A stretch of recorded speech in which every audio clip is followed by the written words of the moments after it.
ശരിക്ക് അറിയാൻ വേണ്ടി പഠിപ്പിച്ചു. അതായത് എങ്ങനെ ചോദിക്കണമെന്നും അതിന് മറുപടി എത്ര കൃത്യമായി പറയണമെന്നും അതിൻ്റെ എല്ലാ ഭാഗങ്ങളും ഇന്ന് ഇപ്പോൾ ഇവിടെ കൂടിയവർക്കൊക്കെ മനസ്സിലായി എന്ന് എനിക്കും മനസ്സിലായി. അത് വളരെ നന്നായിട്ടുണ്ട്. അതുപോലെ തന്നെ സാറ് ഇപ്പോൾ ഓരോ ഇന്ന് നടന്ന ക്ലാസ്സല്ല, ഇതിന് മുമ്പ് നടന്നതും പലരും ഒരുപാട് പ്രാവശ്യം അവിടെ വന്നതാണ്. അപ്പോൾ അതുകൊണ്ട് ഇതൊക്കെ നന്നായിട്ട് ഒന്നും കൂടി പഠിക്കണം എന്ന് പറഞ്ഞാൽ സാറ് എല്ലാത്തിനെ പറ്റി എല്ലാത്തിനെയും എല്ലാ സംഗതിയും സാറിവിടെ വിശദീകരിച്ച് തന്നു. എൻ്റെ വിഷയം എന്ന് പറഞ്ഞാൽ എൻ്റെ ഒരു വീട് സ്വപ്നം തന്നെയായിരുന്നു, യഥാർത്ഥമായ സ്വപ്നം. അതും പറഞ്ഞു. അതിൻ്റെ കൂടെ ഞാൻ സാറ് പറഞ്ഞ മാതിരി തന്നെ അതിൻ്റെ ചിലവുകളും അതിൻ്റെ പ്രയാസങ്ങളും ചെറിയ വീട് എന്ന് പറഞ്ഞിട്ട് തുടങ്ങാൻ പറഞ്ഞു എന്നോട്.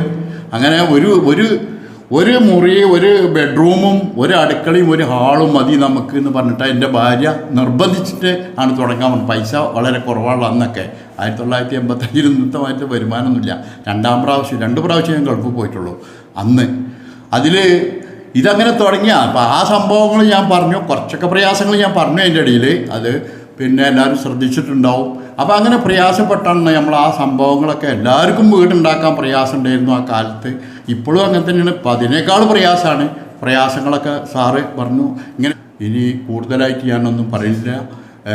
ഈ പരിപാടി വൻ വിജയമാകട്ടെ എന്ന് പ്രാർത്ഥിച്ചുകൊണ്ടും ഇത്രയും നേരം എൻ്റെ ശബ്ദം ശ്രവിച്ച എല്ലാവർക്കും എൻ്റെ സ്നേഹവും സന്തോഷവും അറിയിച്ചുകൊണ്ട് ഞാൻ നിർത്തുന്നു. നന്ദി, നമസ്കാരം. എല്ലാവർക്കും വളരെയേറെ തിരക്കുകളുണ്ട്, എനിക്കുമുണ്ട് തിരക്കുകൾ. ആ തിരക്കുകൾക്കിടയിൽ നിന്ന് അല്പസമയം പഠനത്തിന് വേണ്ടി മാറ്റിവെക്കുക എന്നുള്ള കാഴ്ചപ്പാടാണ് ഇന്ന് ഇവിടെ എത്തിയിട്ടുള്ളത്. ഇന്ന് ക്ലാസ്സിനെത്താൻ വൈകുന്നേരം വർക്ക് ഉണ്ടെങ്കിലും ക്ലാസ്സിനെത്താനുള്ള ഒരു പ്രധാന കാരണം എന്ന് പറഞ്ഞാൽ ഇന്നലെ സാറ് വിട്ട വിഷയങ്ങൾ ഇങ്ങനെ പരിശോധിച്ച് നോക്കുമ്പോൾ ഈ കാലഘട്ടത്തിൽ അല്ലെങ്കിൽ ഇപ്പോൾ അടുത്ത ആഴ്ച സ്കൂൾ തുറക്കാൻ പോവുകയാണ്. സ്കൂൾ പ്രവേശനോത്സവവുമായി ബന്ധപ്പെട്ടൊരു വിഷയം കൂടി അതിൽ കണ്ടപ്പോൾ എന്തായാലും 3-ാം തീയതി സ്കൂൾ തുറക്കുമ്പോൾ അവിടുത്തെ SMCയിൽ അംഗമെന്നുള്ള നിലയിൽ ഒരു ആശംസ. കാരണം അവിടെ ഉള്ള ആളുകളൊന്നും കാര്യമായിട്ട് പ്രസംഗിക്കാൻ കഴിയാത്തവരായതുകൊണ്ട് 1-2 ആളുകൾ മാത്രമേ ഉള്ളൂ. എന്തായാലും HM വിളിച്ചിട്ട് പറയും ഷിഹാബ് ഒരു ആശംസ പറയണം എന്ന് പറയുമ്പോൾ അവിടെ ഒന്ന് പ്രസംഗിക്കാനുള്ളത് ഇവിടെ ഒന്ന് പരിശീലിക്കാം എന്നുള്ളതിൻ്റെയൊക്കെ കാഴ്ചപ്പാടിൽ കൂടിയാണ് ഇന്ന് വളരെ തിരക്കുണ്ടെങ്കിലും ആ തിരക്കിൽ നിന്ന് അല്പസമയം കണ്ടെത്തിക്കൊണ്ട് പുറപ്പെട്ടിട്ടുള്ളത്.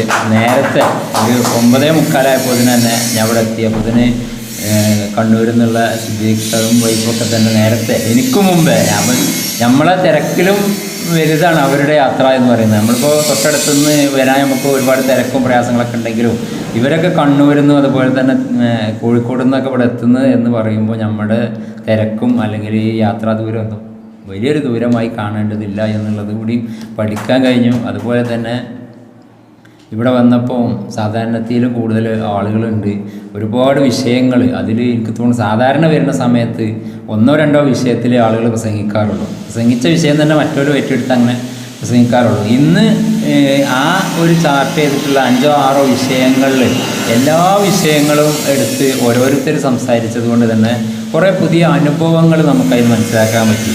കാരണം നമ്മൾ പഠിച്ചതിൻ്റെ അപ്പുറത്തേക്ക് ആ മറ്റു വിഷയങ്ങൾ ഇപ്പോൾ ഏതൊരു ആ ചാർട്ടിൽ ഇപ്പോൾ ഒരു 6 വിഷയങ്ങളുടെ നമ്മളൊരു 6 വിഷയവും എങ്ങനെ പ്രസംഗിക്കാം എന്ന് വീട്ടിൽ നിന്ന് ഞാൻ ജസ്റ്റ് ഒന്ന് നോക്കും. അതിന്നൊരു വിഷയമാണല്ലോ നമ്മൾ തിരഞ്ഞെടുക്കുന്നത്.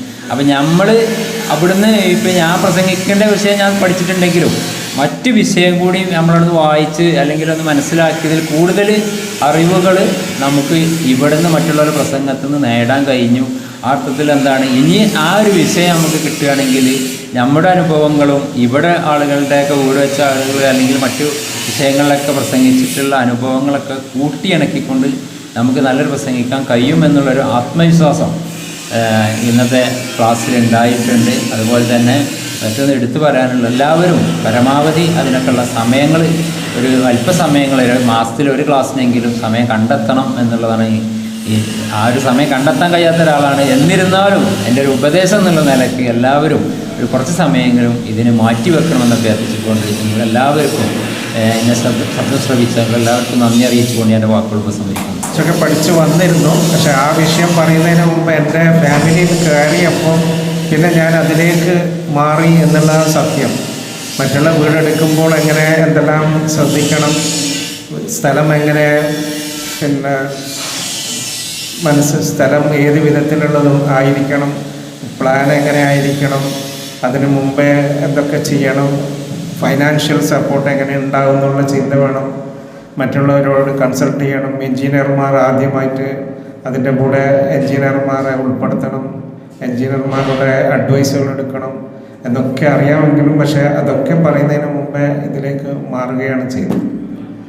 അതങ്ങനെ പോയി. അതിപ്പോൾ ഫൈസൽ സാർ വളരെ നന്നായി മനസ്സിലാക്കി തരികയും ചെയ്തു ഇന്നത്തെ ക്ലാസ്സുകളിൽ. അതേപോലെ ഇന്നിവിടെ സംസാരിച്ചത് ഷിയാബ് സാറും അരുൺ സാറും അങ്ങനെ 2-3 പേര് വളരെ നന്നായി ആ വിഷയത്തിൽ സംസാരിക്കുന്നത് മനസ്സിലാക്കുകയും ചെയ്തു, എങ്ങനെയാണ് സംസാരിക്കേണ്ടതെന്നുള്ളത്. ഇനിയുള്ള ക്ലാസ്സുകളിൽ നമുക്ക് കൂടുതൽ ഊർജ്ജസ്വലതയോടെ ഇത് നന്നാക്കാൻ നോക്കുന്നതാണ്. എന്തൊക്കെ മര്യാദകൾ പാലിക്കണം, എത്ര സമയം വേണം, എങ്ങനെയാന്നുള്ള ഒരു നല്ല സ്പീച്ച് തന്നെയായിരുന്നു ഉണ്ടായിരുന്നത്. പിന്നെ അതിനുശേഷം ഓരോരുത്തർക്കും വിഷയം തന്നതിനനുസരിച്ചിട്ട് വീടിനെ കുറിച്ചും മറ്റ് മുസ സാഹിബ് വീടിനെ കുറിച്ച് പറഞ്ഞു, നന്നായിട്ട് പറഞ്ഞു. പിന്നെ ബ്രദർ ഷിഹാബ് ആത്മവിശ്വാസം അല്ല സ്കൂൾ പ്രൊഫഷണൽസത്തെ കുറിച്ച് പറഞ്ഞു. അതുപോലെ ഉമർ സാഹിബ്, ബ്രദർ അരുൺ, മൻസൂർ സാഹിബ്, സച്ചിൻ എല്ലാവരും അവരവരുടെ റോളുകൾ വളരെ ഭംഗിയാക്കി. ഫൈസൽ സാറിൻ്റെ കൂടുതൽ താങ്ക്സ് പറയുന്നു. കാരണം ഓരോ ക്ലാസ്സുകളും അതെങ്ങനെ നമ്മൾ വന്ന തെറ്റുകൾ എങ്ങനെ പറഞ്ഞ് മനസ്സിലാക്കി തന്നു. അത് തന്നെ ഇന്നത്തെ ഏറ്റവും നല്ലൊരു ഇതായിട്ട് എനിക്ക് തോന്നിയത്. ഇതുവരെ എൻ്റെ വാക്കുകൾ ശ്രവിച്ച എല്ലാവർക്കും ഓരോ നമ്മുടെ അപാകതകളും ഒരു ദിവസം കൊണ്ട് പഠിതാവോ അല്ലെങ്കിൽ ഒരു പ്രസംഗകനാവണമെങ്കിൽ അപ്പോൾ അതിനെന്താ മതിയല്ലോ. ഇതിപ്പോൾ കുറച്ച് കാലം ശ്രമിക്കുക തന്നെ, നല്ലപോലെ ശ്രമിക്കുക. പിന്നെ ഇന്നിപ്പോൾ എല്ലാവരും വ്യത്യസ്തമായ വിഷയത്തിൽ കുറേ കാര്യങ്ങൾ പ്രസംഗിച്ചു. അതിൻ്റെ എല്ലാ പോരായ്മകളും ഫൈസൽക്ക് നമ്മളോട് പ്രത്യേകം ചൂണ്ടിക്കാണിച്ചു തന്നു. ഓരോരുത്തർ വീടിനെ പറ്റി അതേപോലെ കുറേ കാര്യങ്ങൾ മനസ്സിലാക്കി, വീട് വെക്കുന്നതിനെ പറ്റിയും വീട് വെക്കുന്ന അപാകതകളും.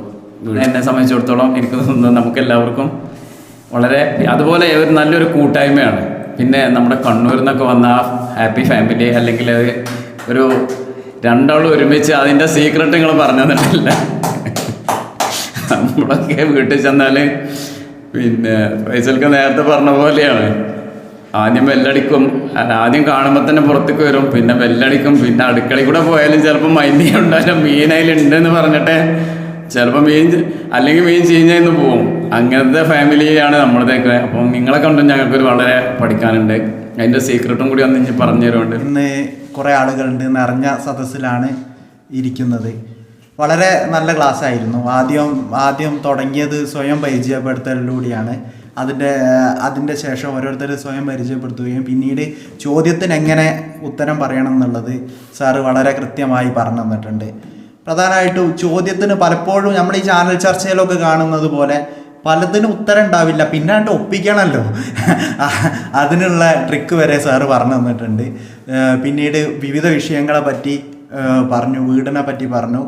ഈ സാറൊക്കെ പറയുന്നത് പോലെ, ഈ വീടുണ്ടാക്കിയവരൊക്കെ പറയുന്നത് പോലെ ഓരൊക്കെ അനുഭവത്തിൽ നിന്നാണ് പറയുന്നത്. അത്രയും ജീവിതത്തിൽ നിന്ന് ഉണ്ടാക്കിയ 10-70 വയസ്സുണ്ടാക്കിയ അനുഭവത്തിൽ നിന്നാണ് പറയുന്നത്. അതൊന്നൊക്കെ പുതിയ ആളുകൾക്കും വീട് വയ്ക്കാത്തവർക്കും ഒക്കെ ഒരുപാട് കാര്യങ്ങൾ പഠിക്കാനുണ്ട്.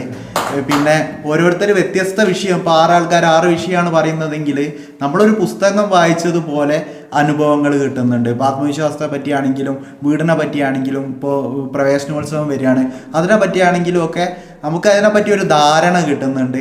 അപ്പോൾ ഇതൊരു തീർച്ചയായും സാറ് പറഞ്ഞതുപോലെ ഇതൊരു വലിയൊരു കൂട്ടായ്മയാവട്ടെ എന്നും ഈ സ്ഥാപനം ഒരുപാട് കാലം നിലനിൽക്കട്ടെ എന്നും ആശംസിച്ചുകൊണ്ട് ഞാൻ എൻ്റെ വാക്കുകൾ ഉപസംഹരിക്കുന്നു. നന്ദി, നമസ്കാരം.